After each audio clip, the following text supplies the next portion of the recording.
Bismillahirrahmanirrahim. Bismillah, alhamdulillah, wassalatu wassalamu ala rasulillah wa ala alihi wa sahbihi wa mawalah. Alhamdulillah, bertemu kembali dalam mata pelajaran Pendidikan Agama Islam kelas 12.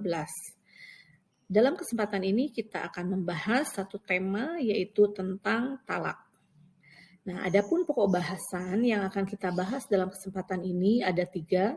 Yang pertama tentang pengertian talak, yang kedua macam-macam talak, dan yang ketiga alasan jatuhnya talak. Adapun pembahasan pertama yang akan kita bahas yaitu pengertian talak. Nah, menurut bahasa, talak berarti melepaskan ikatan. Sedangkan menurut istilah yaitu lepasnya ikatan pernikahan dengan lafal talak. Nah, asal hukum talak ini adalah makruh karena talak merupakan perbuatan halal yang tetapi sangat dibenci oleh Allah Subhanahu wa taala. Sebagaimana Nabi Muhammad SAW bersabda di dalam hadisnya yang berbunyi abghadul halal indallahi at-talaq. Perbuatan halal tetapi paling dibenci oleh Allah yaitu adalah talak. Hadis riwayat Abu Dawud. Nah, pembahasan yang kedua, kita akan membahas macam-macam talak. Yang pertama, macam-macam talak itu ada 2. Yang pertama talak raj'i dan yang kedua talak bain. Nah, kita akan membahas yang pertama terlebih dahulu, yaitu talak raj'i. Apa itu talak raj'i? Talak raj'i yaitu talak yang mana ketika suami boleh rujuk kembali tanpa harus adanya akad nikah lagi. Nah, talak raj'i ini dijatuhkan suami kepada istrinya untuk pertama kalinya atau kedua kalinya, dan suami boleh rujuk kembali kepada istrinya yang telah ditalaknya selama masih dalam masa iddah. Nah, dengan kata lain, talak raj'i ini adalah talak 1 dan talak 2. Nah, kemudian yang selanjutnya, yang kedua adalah talak bain. Talak bain ini dibagi menjadi 2 bagian, 2 macam. Yang pertama talak bain sugro dan yang kedua talak bain kubro.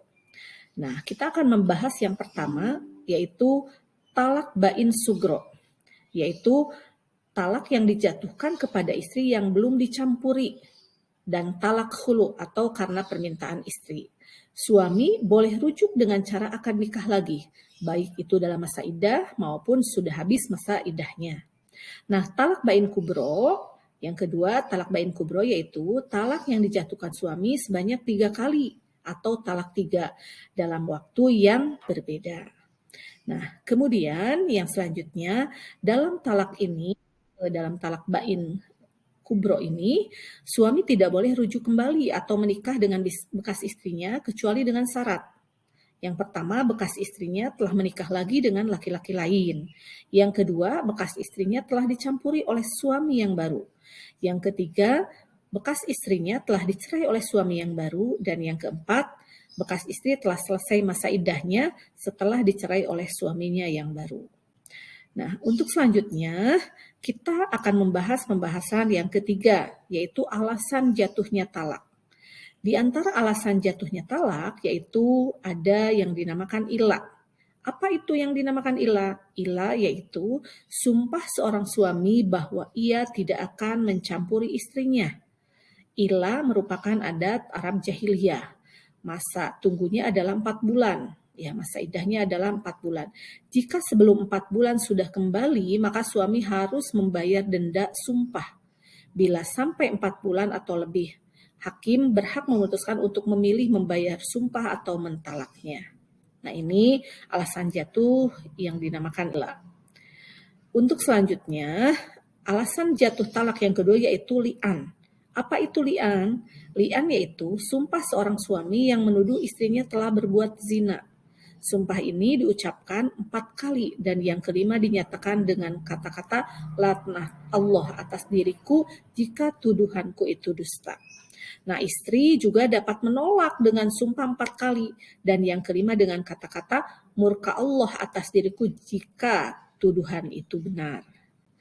Nah, untuk selanjutnya, alasan jatuh talak yang ketiga yaitu zihar. Apa itu zihar? Zihar yaitu ucapan suami kepada istrinya yang berisi penyerumpaan istrinya dengan ibunya. Seperti seorang suami mengatakan kepada istrinya, "Engkau seperti punggung ibuku." Nah, ucapan ini mengandung pengertian ketidaktertarikan lagi dari suami kepada istrinya. Adapun jika suami memanggil istrinya dengan sebutan mama atau ibu, dengan niat suami mengutarakan rasa sayang kepada istrinya, bukan disebut zihar. Nah, zihar merupakan adat Arab jahiliyah yang dilarang Islam, sebab dianggap salah satu cara menceraikan istrinya. Nah, kemudian alasan jatuh talak yang selanjutnya yaitu khulu atau talak tebus. Nah, apa itu khulu? Yaitu talak yang diucapkan oleh suami dengan cara istri membayar kepada suami.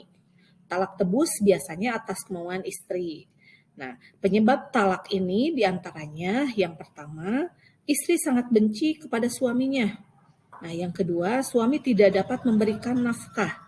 Dan yang ketiga, suami tidak dapat membahagiakan istrinya. Nah, kemudian alasan jatuh talak yang selanjutnya yaitu fasah. Nah, apa itu fasah? Fasah ialah rusaknya ikatan perkawinan karena sebab-sebab tertentu. Nah, sebab-sebabnya apa? Yang pertama, diketahui bahwa istrinya adalah mahram suami. Nah, yang kedua, salah seorang suami atau istri keluar dari agama Islam atau murtad. Yang ketiga, suami atau istri musyrik, kemudian salah satunya masuk Islam. Nah, karena rusaknya tujuan pernikahan, seperti terdapat unsur penipuan, misalnya mengaku laki-laki baik, tapi ternyata penjahat. Nah, yang kedua, karena rusaknya tujuan pernikahan itu, suami atau istri mengidap penyakit yang dapat mengganggu hubungan rumah tangga. Dan yang ketiga, suami dinyatakan hilang. Dan yang terakhir, suami dihukum penjara selama 5 tahun atau lebih. Nah, itu diantara alasan jatuhnya talak. Nah, demikian yang dapat kami sampaikan mengenai pembahasan tentang talak yang membahas 3 pokok bahasan yaitu pengertian talak, kemudian macam-macam talak, dan alasan jatuhnya talak. Demikian, billahi taufiq wal hidayah. Assalamualaikum warahmatullahi wabarakatuh.